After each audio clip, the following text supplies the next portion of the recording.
Sasvim grade moj, najveća radost ti. Grade ljubavi i herojske mladosti. Za najbolju mušku sporednu ulogu u filmu Vampir iz Alvejza Oscara dobija jedan od najpoznatijih rumunjskih mladih glumaca, Ilije Grbescu. Ovo je topla porodična priča namijenjena najmlađima i predstavlja pravu zabavu za cijelu obitelj.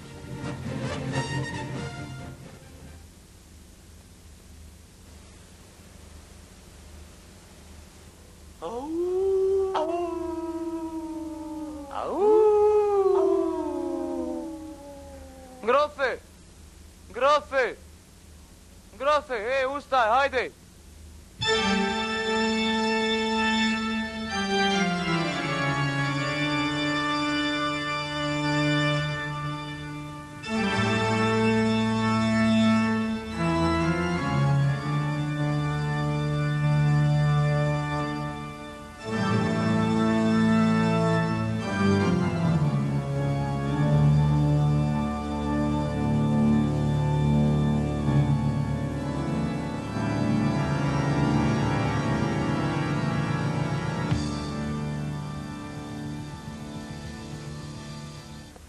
Chilburn of the night, what a beautiful sound you make.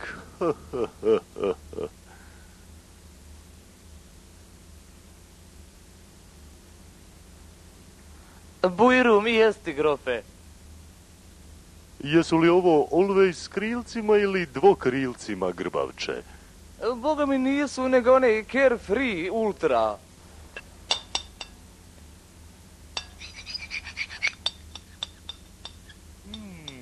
A wonderful night and wonderful children.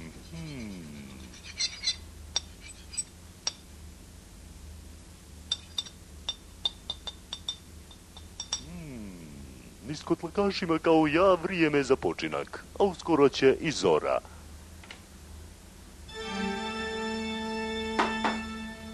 Neko kuca, A tko li ima muda da me uznemirava u ova doba, ogavni Grbavče? Ko je? Poznam taj glas od ranije. Jesi li ti Tusko Grbavi? Koji si ti? Ja sam Van Helsing iz Helsinškog komiteta za tamanje vampira. Gdje ti je gazda?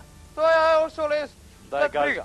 Bježe od mene Grbo jedan Tuskavi. Nemoj spravu dalam, nemoj! Grofe, gdje li si? Čitav život provedoh tražeći te, krvopio Transilvanska i raspejalo spremio ti jesam. A tu li se sakrio se, mrski neprijatelju moj. Sad te Glogov kolac čeka od čovjeka iz Glogovca. Evo ti ga. Evo ti ga. Ubite, grofe. Što si pio si. Evo ti, na. Umri. Je li to kraj?